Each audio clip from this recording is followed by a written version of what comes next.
Okay, so we had some bad news yesterday. Yesterday, the advanced guy for Woodford Barn Repair came out, and after looking around, he said they can't do that. They can't do it. Um, I tried to talk him into doing. He said no, they can't do it. It would cost $200,000 for them to do it, which is far less than what the estimate was. But it turns out the guy who did the estimate, who no longer works with them, was lowballing estimates all over the place, and there's been a bunch of places that they have not been able to do because he quoted them wrong. So it would cost $200,000 for them to do the work, and um, but what the guy said, because I asked him, it's like, well, what are my other options? And I can't remember if I suggested or if he suggested, but he said doing it yourself. Doing it yourself is the most cost-effective way to do it, and uh, the construction is simple enough that you can do it yourself. So that's what I'm going to do. That's what I'm going to do. I'm going to do it myself, and I'm going to rebuild it how it was built, using the methods that they used in the to build it,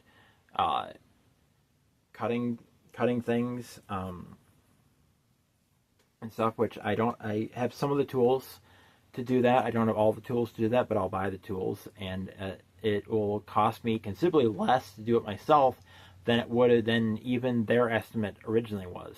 I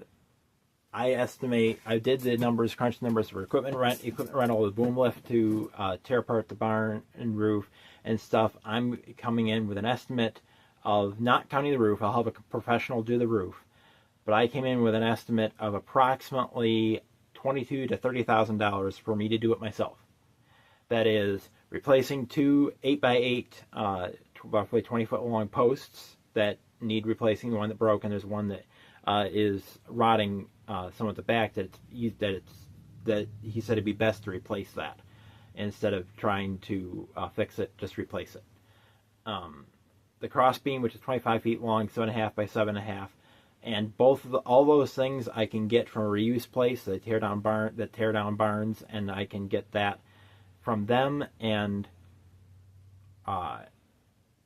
the barn is all put together with the structural beams are all put together with mortise and tenon joints, which is something that it felt complicated of doing those things until I actually watched videos on how to do it, and it's like, oh, this is actually pretty simple. I can easily do this. Either with my circular saw, which doesn't really work right now. Get a new circular saw, or possibly even with a reciprocating saw like a Sawzall or the wood blade on it. Probably could do it that way, or with a chainsaw or something like that, and a chisel and a wood boring drill or a hole saw, and do it that way. And make mortise and tenon joints with the pins, an inch and a half diameter pins, an inch and a quarter diameter pins, wooden pins, and rebuild it the way it was built in 1900, when whatever his name is built it that way. So the first step is, when they send me their deposit back, the first thing I'm going to do is I'm going to I have the partial demolition I have a permit application for a demolition permit and a building permit. What I'm going to do is I'm going to fill that out for a demolition, do a partial demolition, tear apart the roof and the parts of the building that have collapsed that are not good, that I can't the parts of the wood that I can't reuse, and take that down, and then replace it with new reused pieces. The beams, those are $1,000 to $3,500 a piece, which feels like a lot, but it's not really that much, because our household income is $28,000 a year, and our household expenses are $11,000 a year. So I can buy those beams with a year's income.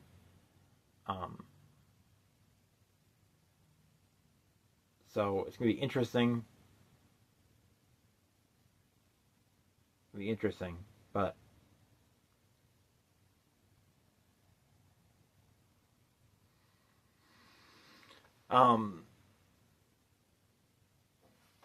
but I feel good. I feel good about this project coming up. I really feel that I can do it, and it's gonna be a challenge to see how quickly I can get it done. And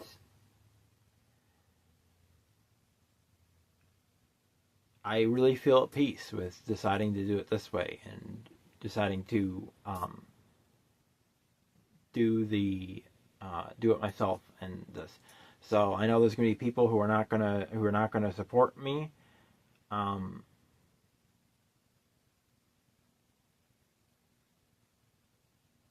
In this, and all I can say to those people is keep your opinions to yourself.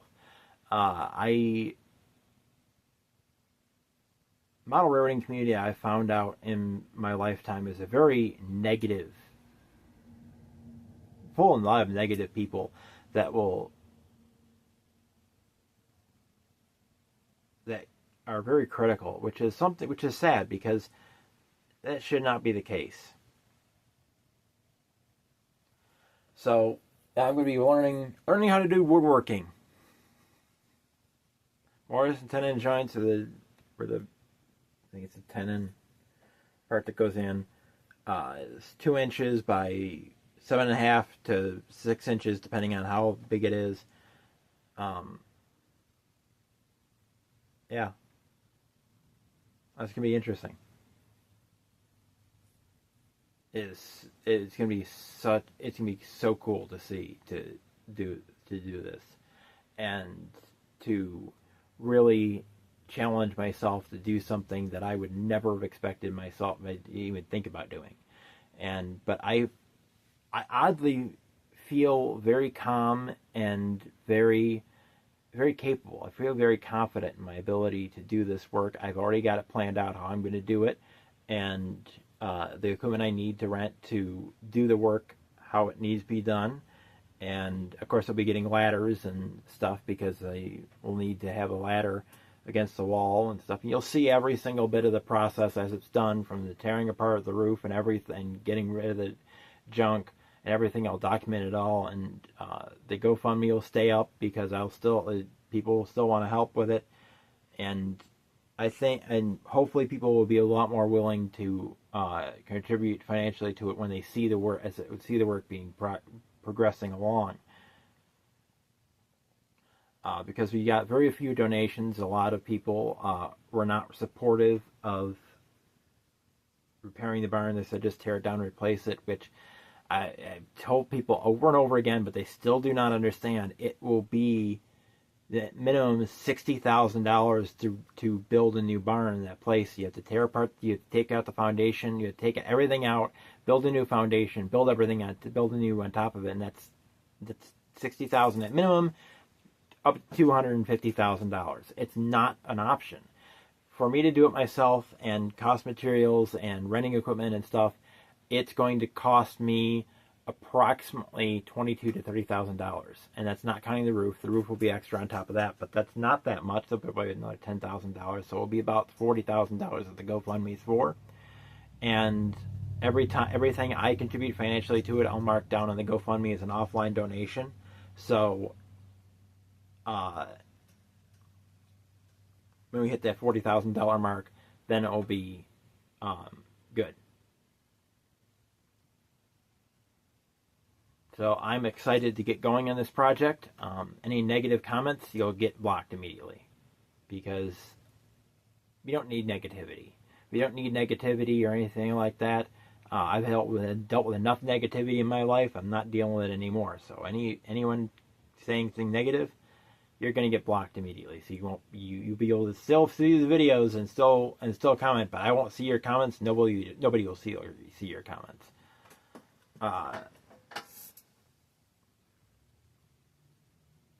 So yeah, that's what's going on.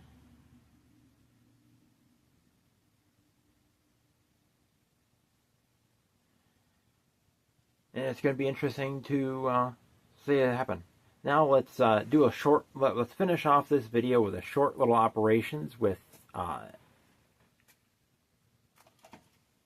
Susquehanna RS1 number 238. We'll couple this up to some cars and we'll do some switching in the layout. I did record a previous operating session video where I did a lot more switching than what's on the next switch list, but unfortunately I had a problem recording it. Had a problem with recording, and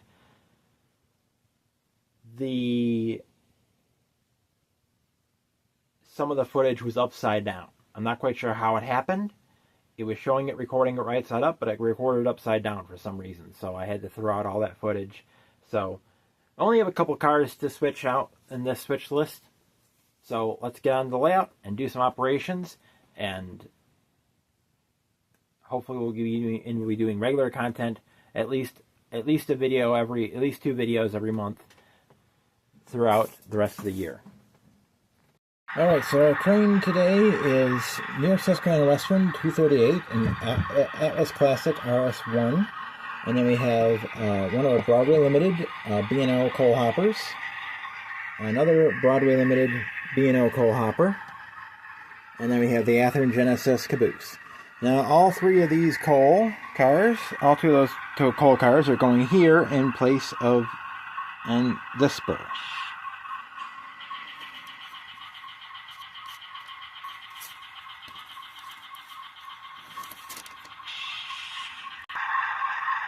So let's head out to cross the Alaska Creek towards to the switch at Montgomery Coal.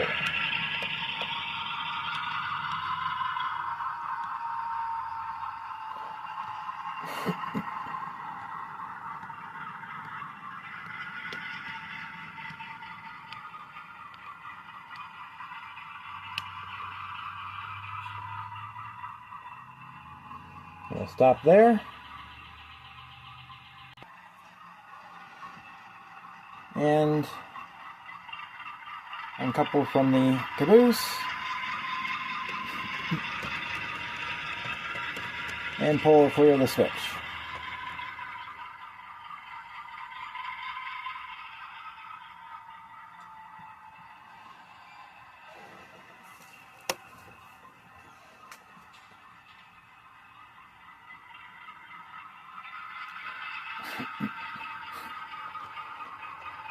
We shove back into Montgomery Coal.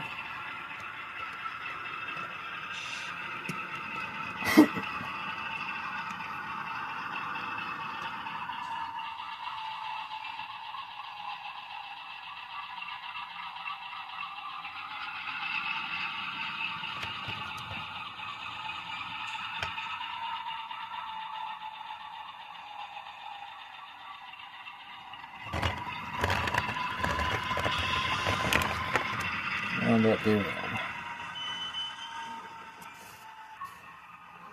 Okay, fixed that.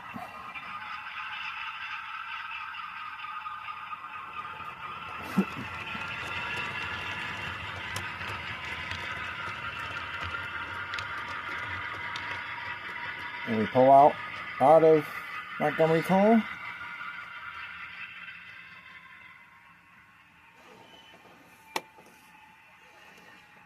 Throw the switch back, and then those N2 hoppers were one spotted yesterday that they unloaded already.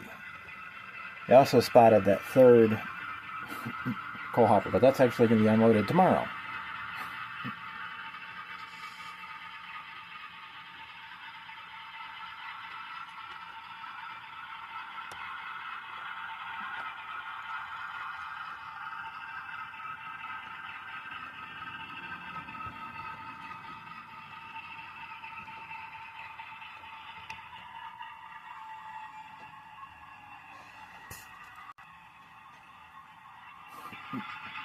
Now the cut made and the brakes applied.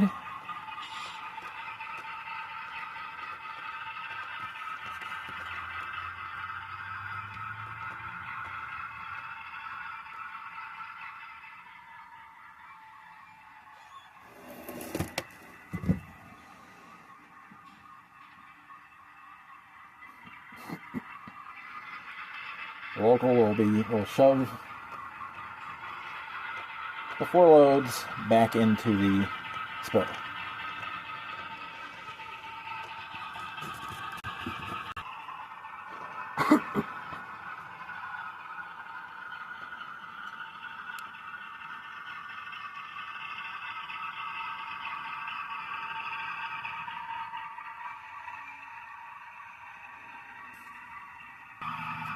Now they're swapping out of coal cars is complete, so then they will return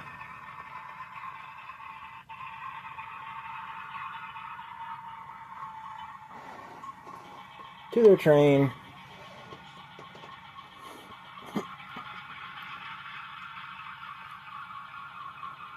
and take the coal hoppers up the hill.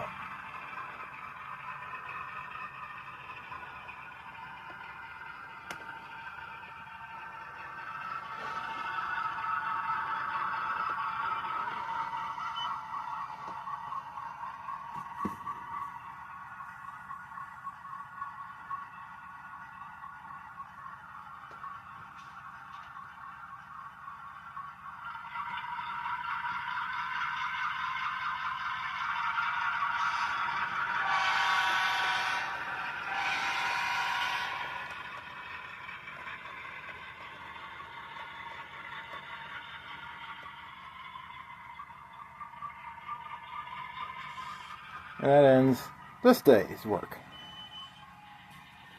I planned on only doing one, but that was so quick, we'll do the next day. Which the next day is we have 2 industries to switch. First we have to, you have Montgomery Coal, again, as I said in the last clip, that 392 has to be pulled. That's an empty. That was in that open hopper there is going in its place. It's going on that spur instead. And then the next work is this gondola here. This is a Walters gondola that I got at the Hemlock Train Show. That is going right here. That is going to be loaded with scrap metal from the elevator factory. And we are pulling from the elevator factory this coke load. You can see here the conveyor belt was underneath it. They unloaded that one. And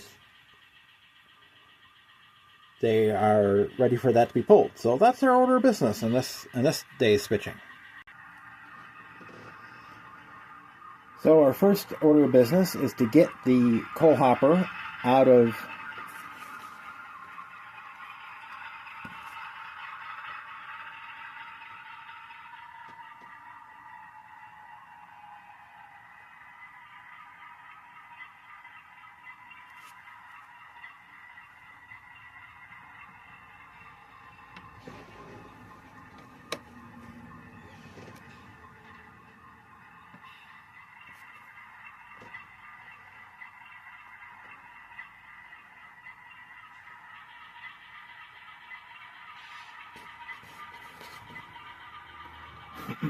Montgomery Coal.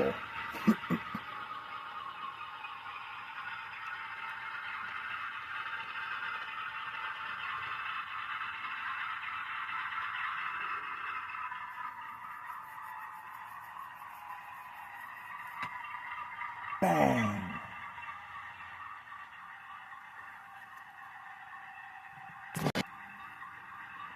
And now we pull the cars out. Now we have some switching to do around, and they have, talking to Montgomery Coal, they found out that they forgot a car that needs to be delivered to them a little while ago that has to be, that they want to unload tomorrow. They have 2 of the B&O 625 series cars, but they're supposed to have 3, and that one's sitting up on the siding. They forgot to bring it down. So we'll have to go up and get that at some point.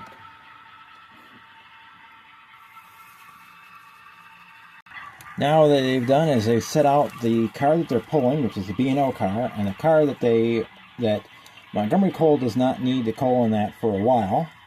So they're not going to spot that back in there. What they're going to do is they're going to spot the 2 BLI 2 offset side hoppers in there next, and those are going to be unloaded. And then tomorrow when they switch, they're going to have to pull those two, and then they'll have to spot the third one for unloading on the trestle, so that that can be unloaded while they're switching. And there's our car that was supposed to be already down here. We're sitting here waiting for me to put it on track.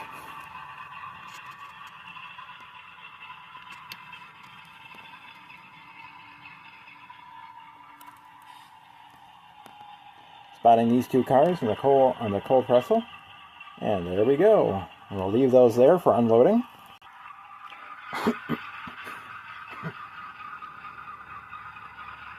And the switch crew decided, since they're not going to be able to unload those until they get here tomorrow, what they're going to do is they're going to add that car, the 625-943, we're going to add it into a train tomorrow, and they'll deliver it then.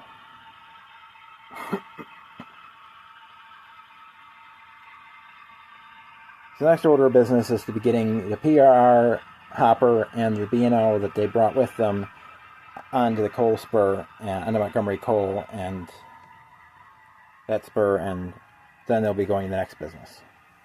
Okay, now we've gotten those cars put off spot. And the next order of business is to go down to the elevator factory and do the switching there. Which means putting that hopper off over here on this side of the boiler house, and then we'll be grabbing those three cars and coupling up to SB140, and then pulling that out, sticking it on the empty coal hopper, and then putting the gondola in there where it can be loaded with scrap metal, and putting the other three cars back.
Now we got the empty Coke car.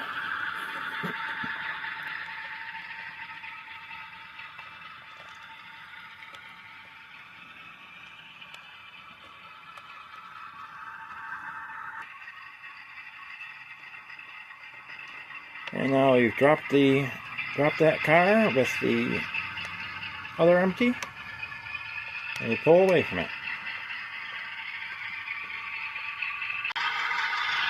Now, our next order of business is, of course, getting the gondola in place, which that has to go right here, past this pit.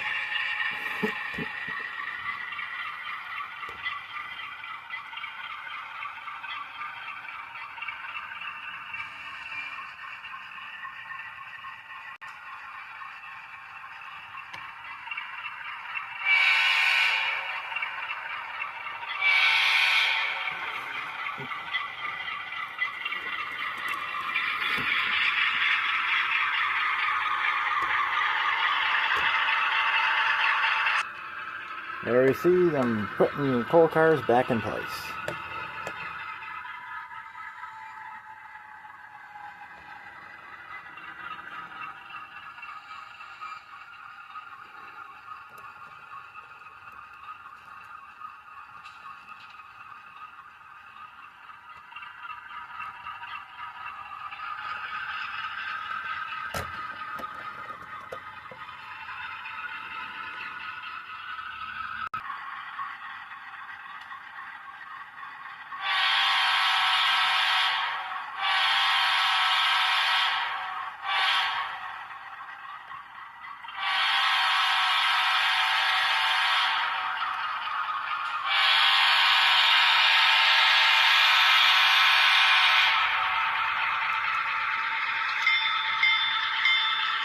And now we'll take those 2 cars up to the siding to spot them up there.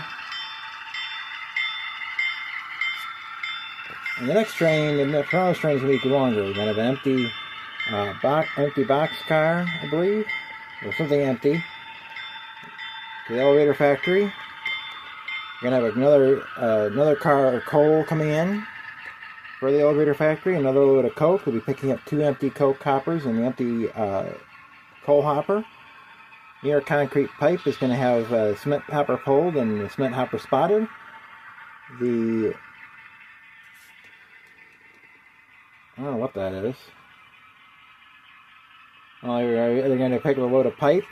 The freight depot ramp, we're going to pick up 3 cars and spot 1. And at Mar and Colton, and at Montgomery Coal, you have 3 cars to pull and 1 car to spot. So that'll be an interesting day tomorrow. From CP Silver Springs, milepost 360 and Norfolk Southern Cylinder Line. Keep on the trains. Tim out.